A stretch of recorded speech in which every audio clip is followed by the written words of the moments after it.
Hello guys, कैसे हो आप लोग। आज मैं आपको प्रैक्टिस सेट में पैसेज कराऊंगी। देखिए पैसेज कैसे करते हैं और कैसे करना चाहिए। देखिए सबसे पहले हम क्या करेंगे, पैसेज पढ़ेंगे एग्जाम हॉल में और उसके बाद फिर आप क्वेश्चन देखोगे और क्वेश्चन देखने के बाद आपको पता चल जाएगा क्या आंसर होगा। देखिए कैसे करना है। सबसे पहले पैसेज पढ़िए। उद्गाम प्रति बलिदान बीज बोती है, तलवार प्रेम से और तेज होती है। छोड़ो मत अपनी आन, शीश कट जाए, मत झुको अन्य पर, भले व्योम फट जाए। 2 बार नहीं यमराज कंठ धरता है, मरता है जो एक बार ही मरता है।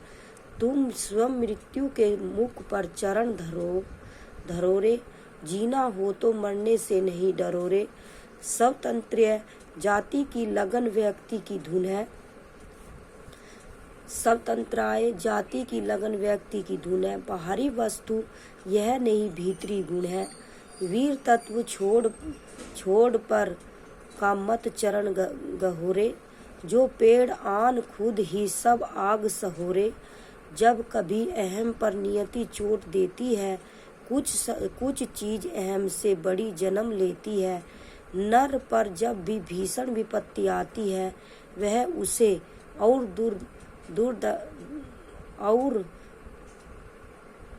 संघर्षशील बनाती है। चोटें खाकर बिफरो कुछ अधिक तनोरे।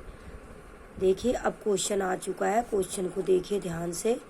चोट 2 बार नहीं यमराज कंठ धरता है का अर्थ है यमराज 2 बार गला नहीं पकड़ता, ये नहीं होगा। मृत्यु केवल 1 बार आती है, सही कह रहा है कि 2 बार नहीं यमराज कंठ धरता। इसका मतलब है कि यमराज 2 बार व्यक्ति को मारने नहीं आता है, 2 बार मृत्यु नहीं करता। तो इसका आंसर होगा मृत्यु केवल 1 बार आती है। इसका आंसर होगा क्या, 2। अगला क्वेश्चन देख लीजिए आप लोग। देखिए कवि किसके लिए शीश कटाने की बात करता है, प्रेम के लिए, आन के लिए, अनीति के विरोध के लिए। उपरोक्त में से एक से अधिक, उपरोक्त में से कोई नहीं। तो इसका आंसर होगा आन के लिए। आप चाहो तो एक्सप्लेनेशन में देख सकते हो कि कहाँ है आन के लिए। देख लीजिए, मैं दिखा रही हूँ आपको पैसेज, देख लीजिए। ये रहा अपनी आन के लिए, ये रहा, ठीक है। और जो ये आपका यमराज वाला, यमराज कंठ धरता है जो 1 बार ही मारता है। बस इसका पहले का आंसर आपका ये होगा। ओके, तीसरा क्वेश्चन देख लीजिए आप लोग। देखिए स्वतंत्रता क्या है, लग्न है, व्यक्ति की धुन है, भीतरी गुण है। तो इसका आंसर होगा क्या होगा, भीतरी गुण है। ये भी आपका पैसेज में ही है, पैसेज से बाहर आपको कुछ नहीं करना। तो ये भी भीतरी गुण है, हम इसमें पैसेज में ही है, देखना चाहो देख लो पैसेज। ये रहा देखो, स्वतंत्र जाति की लगन व्यक्ति की धुन है, बाहरी वस्तु यह नहीं भीतरी गुण है। ये स्वतंत्र जाति की जो लगन है ये बाहरी वस्तु नहीं है, ये भीतरी गुण है। तो इसका आंसर होगा ये। अगला क्वेश्चन देखिए, विचारशील व्यक्ति पर आई विपत्ति उसे कैसे बनाती है। विचारशील व्यक्ति पर आई विपत्ति संघर्षशील बनाती है, सहनशील बनाती है, संघर्ष की प्रेरणा देती है। उपरोक्त में से एक से अधिक, उपरोक्त में से कोई नहीं। तो इसका आंसर होगा कैसी बनाती है, संघर्षशील बनाती है। अगला क्वेश्चन देख लीजिए आप। हर एक क्वेश्चन का आंसर आपको पेचिस से ही मिलेगा। देखिए अगला क्वेश्चन देख लीजिए। देखिए निम्न में से कौन सा अंश मुहावरा नहीं है। तो शीश कट ना जाए, कंठ धरना, मरने से न डरना। तो इसका आंसर होगा आपका मरने से न डरना। एक्सप्लेनेशन वो अगला क्वेश्चन देख लीजिए आप लोग। देखिए व्योम शब्द का पर्यायवाची नहीं है। देखो व्योम शब्द का नभ भी होता है और अंबर भी होता है इसका अर्थ, लेकिन अहन नहीं होता। तो इसका आंसर होगा 3। अगला पैसेज देख लीजिए आप लोग। देखिए जानवरों में गधा सबसे ज्यादा बुद्धिहीन समझा जाता है। हम जब किसी आदमी को पहले दर्जे का बेवकूफ़ कहना चाहते हैं तो उसे गधा कहते हैं। गधा सचमुच बेवकूफ़ है या उसके सीधेपन, उसकी निरापद सहिष्णुता ने उसे यह पदवी दे दी है। इसका निश्चय नहीं किया जा सकता। गाय सींग मारती है, ब्याई हुई गाय तो अनायासी सी हानि का रूप धारण कर लेती है। कुत्ता भी बहुत गरीब जानवर है, लेकिन कभी कभी उसे भी क्रोध आ जाता है, किंतु गधे को कभी क्रोध करते नहीं सुना न देखा। जितना चाहो गरीब को मारो, चाहे जैसी खराब सड़ी हुई घास सामने डाल दो, उसके चेहरे पर कभी असंतोष की छाया भी नहीं दिखाई देगी। वैशाख में चाहे एकाध बार गुलेल कर लेता हो, पर हमने तो उसे कभी खुश होते नहीं देखा। उसके चेहरे पर एक स्थायी विषाद स्थायी रूप से छाया रहता है। सुख दुख हानि लाभ किसी भी दशा में उसे बदलता नहीं देखा। ऋषियों मुनियों के जितने गुण हैं वे सभी उसमें पराकाष्ठा को पहुंच गए हैं, पर आदमी उसे बेवकूफ कहता है। सद्गुणों का इतना अनादर कहीं नहीं देखा। कदाचित सीधापन संसार के लिए उपयुक्त नहीं है। क्वेश्चन देख लीजिए आप लोग। अब देखिए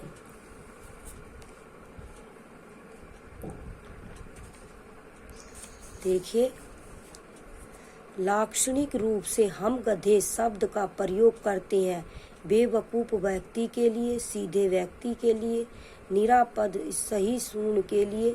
उपरोक्त में से एक से अधिक, उपरोक्त में से एक कोई नहीं। तो इसका आंसर होगा एक, बेवकूफ व्यक्ति के लिए करते हैं। अगला क्वेश्चन देख लीजिए आप लोग। देखिए गधा किन अर्थों में अन्य जानवरों से भिन्न है। गधा बहुत चौकन्ना जीव है, नहीं। गधा क्रोध नहीं करता। गधे की दृष्टि तीव्र होती है। उपरोक्त में से एक से अधिक, उपरोक्त में से कोई नहीं। तो इसका आंसर होगा गधा क्रोध नहीं करता, उसके गद्यांश के अनुसार। अगला क्वेश्चन देख लीजिए आप लोग। देखिए गधे के संबंध में असत्य कथन है। गधा बहुत सहिष्णु होता है, गधा बहुत संतोषी होता है, गधा नहीं, वह अधिक तंग करने पर भी वह अधिक तंग करने पर ही क्रोधित होता है। उपरोक्त में से एक से अधिक, उपरोक्त में से कोई नहीं है। तो इसने क्या कहा, गधे के संबंध में असत्य कथन है। वह अधिक तंग करने पर क्रोधित होता है, तो ये नहीं होता है, तो यही गलत है इसका आंसर। अगला क्वेश्चन देख लीजिए आप लोग। देखिए ऋषियों मुनियों का कौन सा गुण गधे में विद्यमान है। तो मारने पर भी क्रोध न करना, सदा विचारों में तल्लीन रहना, प्रत्येक दशा में शांत रहना। तो इसका आंसर है प्रत्येक दशा में शांत रहना। अगला क्वेश्चन देख लीजिए।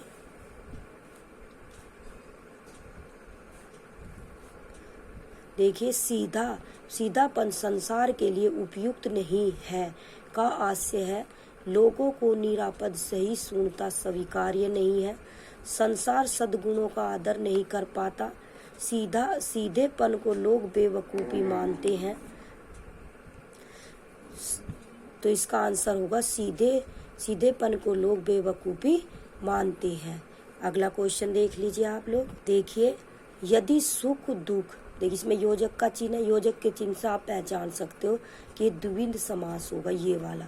ये इसके अंदर बिंदी लगी ना, और ये भी सुख दुख, ये मतलब बराबर है। हानि लाभ को समासिक दृष्टि से देखे तो यह किस प्रकार का समास है, तो यह आपका द्विविध समास है 3। अगला क्वेश्चन देख लीजिए आप लोग। देखिए वे सभी उसमें पराकाष्ठा को पहुंच गए हैं, पर देखो ये चिन्ह कौन सा है, आपका अर्धविराम का है। अगर आप चाहो तो चिन्ह आपको याद करने हैं, जब भी पैसेज पढ़ो तो चिन्हों को ध्यान में रखते हुए पढ़ो और पता करो कि ये कौन सा चिन्ह है। तो ये अर्धविराम है। जो भी चिन्ह है ना उन्हें देखते रहो, पता चलता रहेगा कौन सा चिन्ह है और याद भी हो जाएगा। पर आदमी उसे बेवकूफ कहता है। मैं प्रयुक्त विराम चिन्ह कौन सा है, तो इसका ये चिन्ह कौन सा है, तो ये अर्धविराम है। कौन सा है, अर्धविराम है। ठीक है। अगला क्वेश्चन देख लीजिए आप लोग। देखिए आदमी का उपयुक्त विलोम शब्द होगा स्त्री महिला। आदमी है तो औरत है, ठीक है। स्त्री है तो पुरुष है। तो इसका आंसर होगा क्या, आदमी का औरत होगा। आगे देखिए इसका आंसर क्या होगा, औरत। अगला क्वेश्चन देखिए, संसार शब्द का उपयुक्त संधि विच्छेद है क्या। संसार का सम प्लस सार, सम प्लस सार, संस प्लस आर। तो इसका आंसर होगा कितना हमारा, 22 है ना, तो 22 का हमारा होगा सम प्लस सार। इसका आंसर क्या होगा, सम प्लस सार। अगला पैसेज देख लीजिए आप लोग। देखिए क्वेश्चन इसमें पैसेज को, सृष्टि के आरंभ में प्रदूषण का नामो निशान भी न था।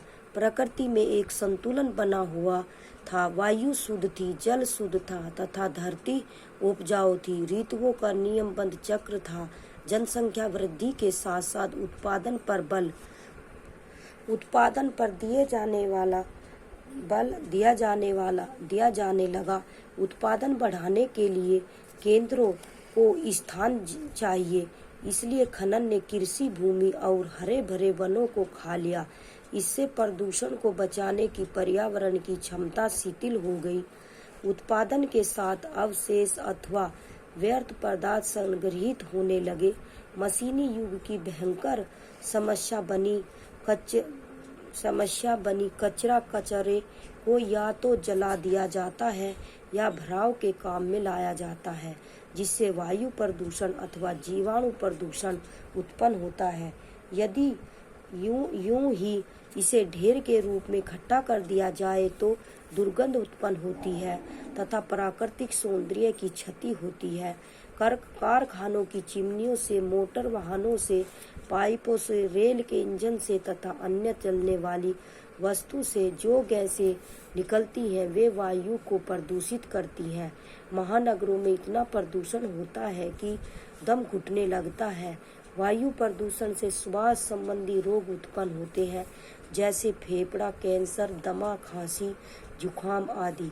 इस प्रकार वायु प्रदूषण धीमे जहर का कार्य करता है। घरेलू गंदा पानी, नालियों में प्रवाहित मल तथा कारखानों से निकलने वाले व्यर्थ पदार्थ नदियों और समुद्रों में प्रवाहित कर दिए जाते हैं। महानगरों के भूमिगत सीवर पास की नदियों में गिरते हैं, इससे पानी विषाक्त हो जाता है। प्रदूषित जल के उपयोग से आमाशय संबंधी विकार, खाद्य विषाक्तता तथा चर्म रोग उत्पन्न होते हैं। प्रदूषित जल खाद्य फसलों और फलों को सराहनीय बना देता है। ताप, शोर और दुर्गंध भी प्रदूषण के कारण बनते हैं।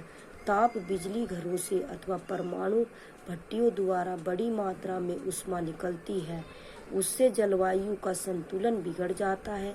क्षेत्रीय पेड़ पौधों को हानि पहुंचाती है। अधिक शोर तथा अधिक दुर्गंध मनुष्य को रोग से शैया पकड़ने को बाध्य कर देती है। अब क्वेश्चन देखिए आप लोग, प्रकृति में संतुलन बनाने में सहायक थे वायु जल ऋतुएं, जल धरती हरे वन। वायु जल धरती, तो वायु जल धरती, तो इसका आंसर होगा कितना, प्रकृति में संतुलन बनाने में सहायक थे वायु जल धरती। अगला क्वेश्चन देख लीजिए आप, ये आपका पैसेज में ये आंसर है, अगर आपने ध्यान से पढ़ा होगा। देख लीजिए, लेखक की दृष्टि से पर्यावरण असंतुलन के लिए उत्तरदायी वास्तविक आधारभूत कारण है। कौन सा है आधारभूत कारण, देखिए खनन, जनसंख्या वृद्धि, उत्पादन केंद्र, उपरोक्त में से एक से अधिक। तो इसका आंसर होगा जनसंख्या वृद्धि। अगला क्वेश्चन देख लीजिए आप लोग, देखिए तो इसका आंसर क्या होगा, अवशिष्ट। अगला क्वेश्चन देखिए आप लोग, देखिए प्रदूषित जल से होने वाले विकार नहीं है। प्रदूषित जल से होने वाले विकार नहीं है। आमाशय संबंधी विकार, खाद्य विषाक्तता, खांसी। तो इसका आंसर होगा 3। अगला क्वेश्चन देख लीजिए आप, देखिए जल प्रदूषण का कारण है जल का अत्यधिक प्रयोग, भूमिगत सीवर व्यवस्था, ऋतुओं का अनियमित जल चक्र। उपरोक्त में से एक से अधिक, उपरोक्त में से कोई नहीं। तो इसका आंसर होगा भूमिगत सीवर व्यवस्था। अगला क्वेश्चन देख लीजिए आप लोग, देखिए जलवायु के असंतुलन के लिए उत्तरदायी है कौन? ऊष्मा, शोर, दुर्गंध। तो जलवायु के असंतुलन के लिए ऊष्मा उत्तरदायी। एक मिनट रुकिए। जलवायु के असंतुलन के लिए उत्तरदायी है तो ऊष्मा है। अगर चाहो तो आप पैसेज में देख सकते हो। अगला क्वेश्चन देख लीजिए आप लोग। देखिए महानगरों में इतना प्रदूषण होता है कि दम घुटने लगता है का सरल वाक्य होगा। जितना प्रदूषण महासागरों में है उससे दम घुटने लगता है। महानगरों में प्रदूषण से दम घुटने लगता है। महानगरों में जितना प्रदूषण होगा उतना दम घुटेगा। तो जितना प्रदूषण महानगरों में है उससे दम घुटने लगता है। तो इसका आंसर कितना होगा देख लीजिए आप। तो इसका आंसर कितना 88 का। महानगरों में प्रदूषण से दम घुटने लगता है तो इसका आंसर होगा 2। अगला क्वेश्चन देख लीजिए आप। देखिए दम घुटना शब्द है अलंकार का मुहावरे का। इसमें ना आ जाएगा ना तो वो कहलाएगा मुहावरा। ठीक है ना, इसकी पहचान है ना, तो इसका आंसर होगा मुहावरा। अगला क्वेश्चन देख लीजिए आप लोग। चौथा पैसेज देख लीजिए आप लोग। शीस पगाने झगा तन में प्रभु जाने को आही बसे के ही ग्रामा। धोती फटी सी लटी तुपट्टी अरु 5 उपा नहा को नाहिम सामा। द्वार खड़ो दिविज दुर्बल एक रहो चकीसो वसुधा अभिरामा। पूछत दीनदयाल को धाम बतावत आपनो नाम सुधामा। ऐसे बेहाल बीवाइन सो पग कटक जाल लगे पुनि जाए जोए। हाय महादुख पायो सखा तुम आए इते न किते दिन खोए। देखी सुदामा की दीन दशा करुणा करी के करुणा निधि रोए। पानी प्रात को हाथ छुए नहीं नैनन के जल सो पग धोए।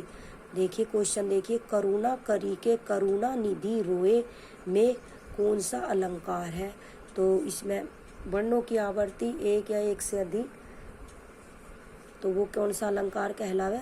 अनुप्रांस अलंकार। तो इसमें कै की और एक बार 2 बार, तो इसमें होगी अलंकार। कौन सा अलंकार होगा? अनुप्रांस अलंकार।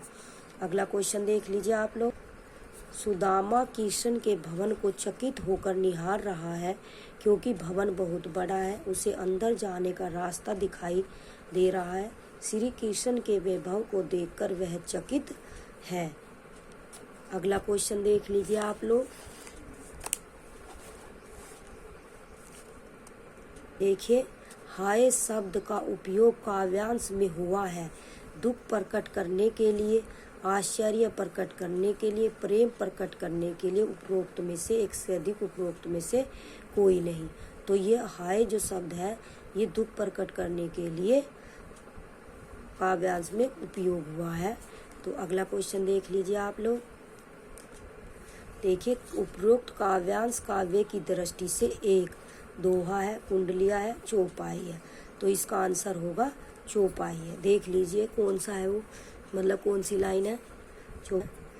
करुणा करी के करुणा निधि रोए पानी प्रात को हाय छुए नहीं नैनन के जल सो पग धोए। तो देखिए 1 मात्रा 2 मात्रा और 2 ये जो है ये गुरु है 4 मात्रा, फिर 5 6 6 और 2 8 9 10 10 और 2 12 12 और ये 13 14 और 15 16 मात्राएं होती है ना प्रत्येक चरण में। तो 1 2 4 5 6 8 10 11 12 13 14 1 मिनट रुको। देखिए नैनन के जल सो पग धोए, तो आई की मात्रा है तो 2 मात्रा होगी और इसका 1 मात्रा 2 मात्रा 1 3 4 और ये एक ही मात्रा है तो कितनी होगी 4, ये 6 8 9 फिर 10, ये ओ की मात्रा को भी गुरु की मात्रा 2 मात्रा है 10 11 12 नहीं 3 और 2 5, ठीक है भाई, 2 तो ये 2 ये 4 और 2 6 8, 6 7 8 10 11 12 और ये ओ की मात्रा है तो कितने हो गई 14 और ए की मात्रा है तो ये कितने हो गए 16, तो इसमें है, ठीक है। अगला क्वेश्चन देख ली। देखिए, किन पंक्तियों में श्री कृष्ण की मित्र के प्रति गहरी संवेदना व्यक्त हुई है। महा दुख पायो सखा तुम आयो, ईते न कीते दिन खोए, ऐसे ऐसे बेहाल दीवान सो पग, कंटक जाल लगे पुनि जोए, पानी प्रात को हाथ छुयो, नहीं नैनन के जल सो पग धोयो। तो इसका आंसर क्या होगा, मतलब इतना दुख था उसने अपनी आंखों के आंसू से ही उसके पैर धो दिए सुदामा जी के, श्री कृष्ण जी ने, तो इसका आंसर होगा 3। अगला क्वेश्चन देख लीजिए आप। देखिए, सुदामा की दीन दशा को व्यक्त करने वाली पंक्तियां हैं। ऐसे बेहाल बिवाइन सो, द्वार खड़ो दिविज दुर्बल एक, पायो उपहान्यो उपान है, उपान मतलब चप्पल नहीं, को नहीं सामा मतलब पाँव में चप्पल नहीं है, तो इसका आंसर होगा आपका 3।